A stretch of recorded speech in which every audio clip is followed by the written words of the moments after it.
back. So today I wanted to sit down and film kind of a get ready with me style video because tonight my husband and I are going out to see the movie Jumanji. When we have the chance to get out without the kids, it really is kind of a big deal because it just does not happen all that often, at least on a Friday night for us. So we're going to sit down and kind of play with some makeup. I have a couple of old things that I would like to, that I haven't tried for a while, that I'm going to pull out. Also a couple of new products I wanted to try.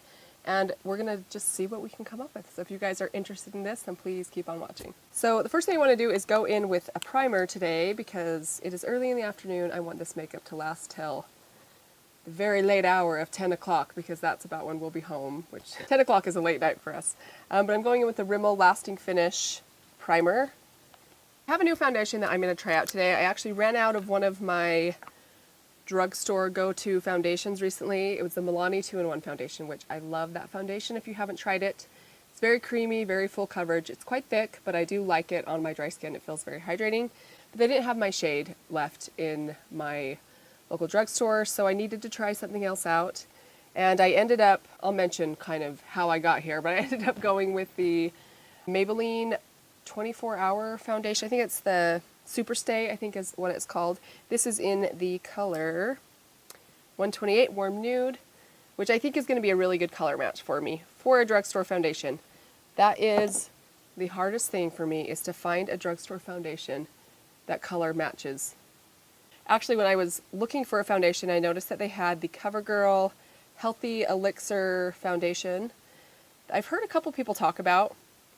Now, I've had some bad experiences with CoverGirl foundations, but knowing that a few people have talked about how great this foundation was, I did pick it up, and what I thought would be the right shade for me, brought it home and put it on just to test it out, and it turned the most repulsive Oompa Loompa orange color I have ever seen. I mean, it was incredibly orange, and I usually, if I have a foundation that's not quite the right shade for me, I have quite a few other foundations, some that are too light or too dark, that I will try to mix in to kind of make it work.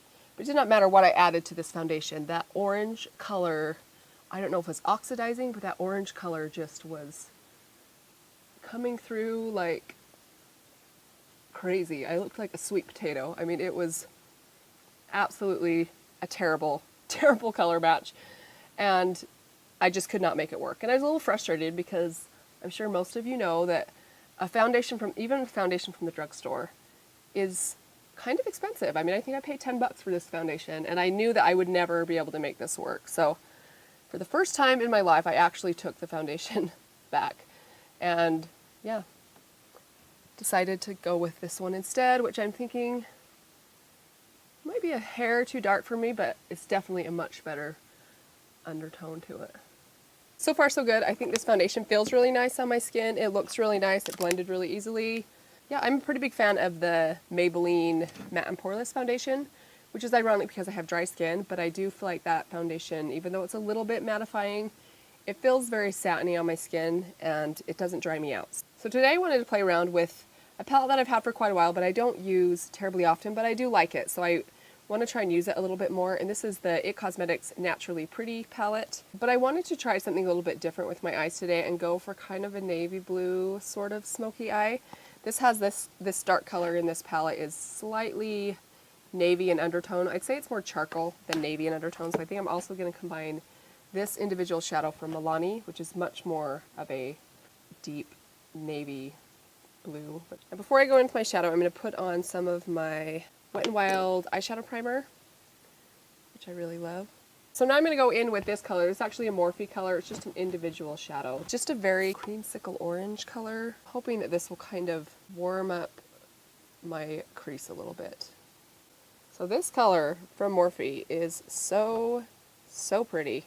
Next I'm going to take this Milani shade, and I'm going to go in with my MAC 217 brush and just kind of start building that up in the crease. But I'll admit, I'm a little bit scared of blue eyeshadow. I think you have to have a really good skill and a really good eye as far as like not taking it too far to pull off a blue shadow look. I think it takes some serious skill. I'm not sure that I have that skill, but We're just having fun today. It's okay if it doesn't turn out perfectly.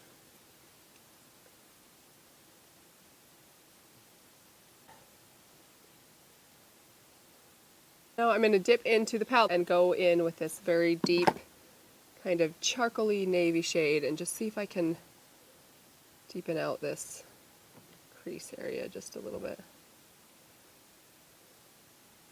So I think I'm going to stick with this IT Cosmetics and kind of combine, let's see, these two right here and just do kind of a very matte neutral lid. Just kind of pack that on there.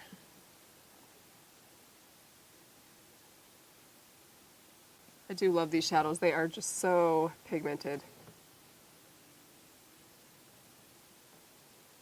Okay, I'm taking that IT Cosmetics palette again, and there's this shade right here, which is kind of a ever so slightly pink toned, shimmery, whitish shade. Just a highlight shade, basically. I'm going to take that same inner corner highlight and just apply that underneath my brow bone.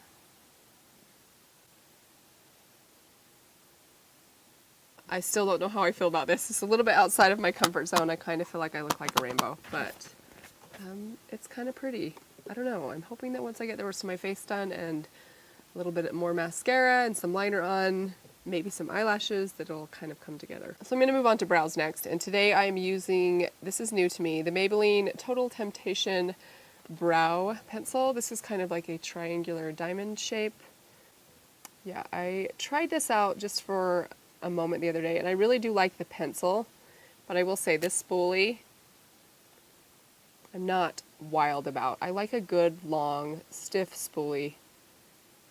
I just think the spoolie is such an important part of the brow product because it's kind of like your blending brush when it comes to doing your brows. Like, it's important to have a nice spoolie that will really kind of like comb things through and blend things together.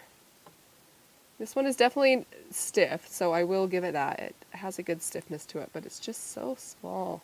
Today I'm going to be using the Maybelline Max Studio Gel Eyeliner.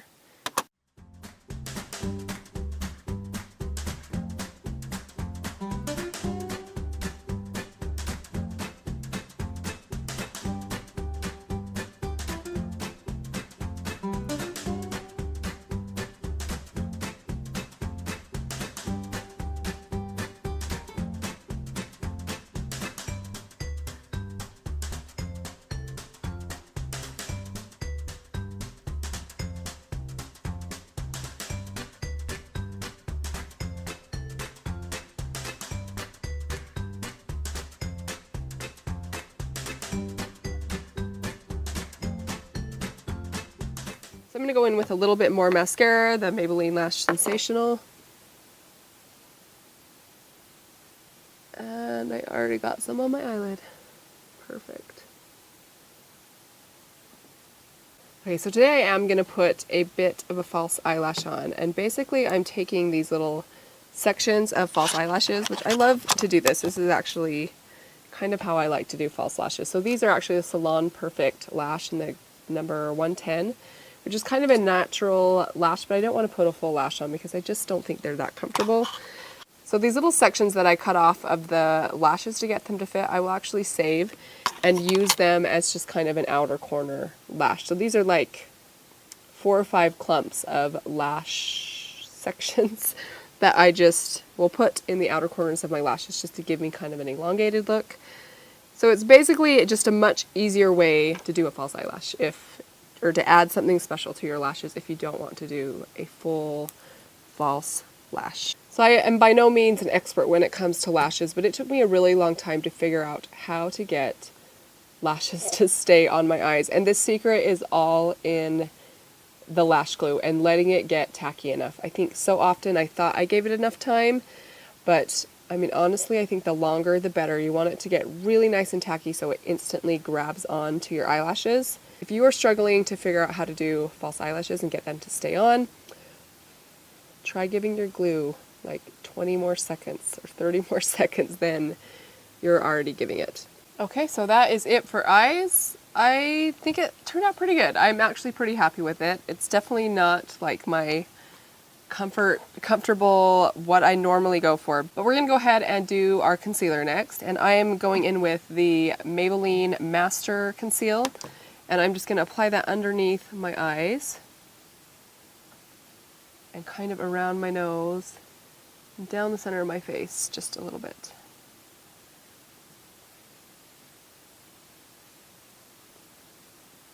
Just to brighten things up mostly. I like to put a little bit on the sides of my chin because this is where kind of my problem area. I'm just going to take that same Beauty Blender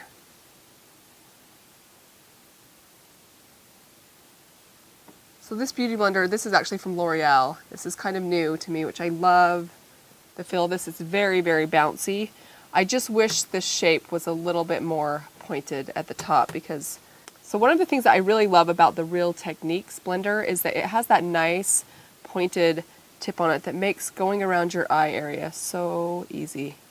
Okay, so now I'm going to go in with this product. This is by e.l.f. and it's one of their Aqua blush and bronzing duos, and I'm going to use both of these today. I'm going to go in with this bronzer first. This is in the color Pink Beige. Not tried this yet. I hope that this works out okay. I'm just going to kind of use this sort of as a contour and a bronzer at the same time.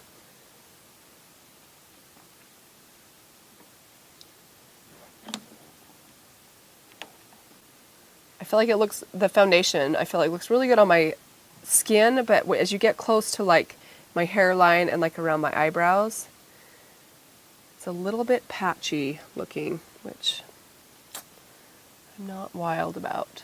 But so I think if you have dry skin, that Superstay foundation, you definitely need a really good moisturizer underneath. I think I would have preferred to go do like one more layer of moisturizing before I put it on. Probably would help. So I'm going to try that next time and see if that helps it be a little less patchy and clingy to like dry patches on my skin. I'm going to take the blush in here, which is kind of a peachy pink, and using a different finger, I'm just going to apply that right at the apples.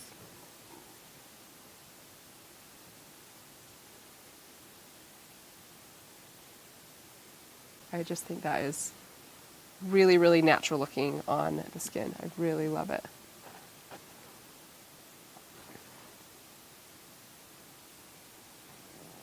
For highlighter today, I'm going to go in with the Physicians Formula Warm Nude Highlighting little palette here. I'm sure you guys have seen this.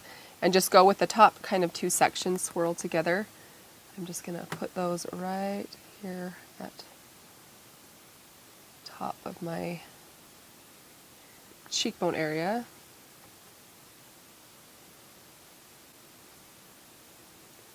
Get some on my nose, down the middle. So today I'm sticking with a very nude, kind of neutral lip, and I'm going to go in with the Rimmel Exaggerate liner in the color Epic. This is just kind of a medium to deep brownish nude.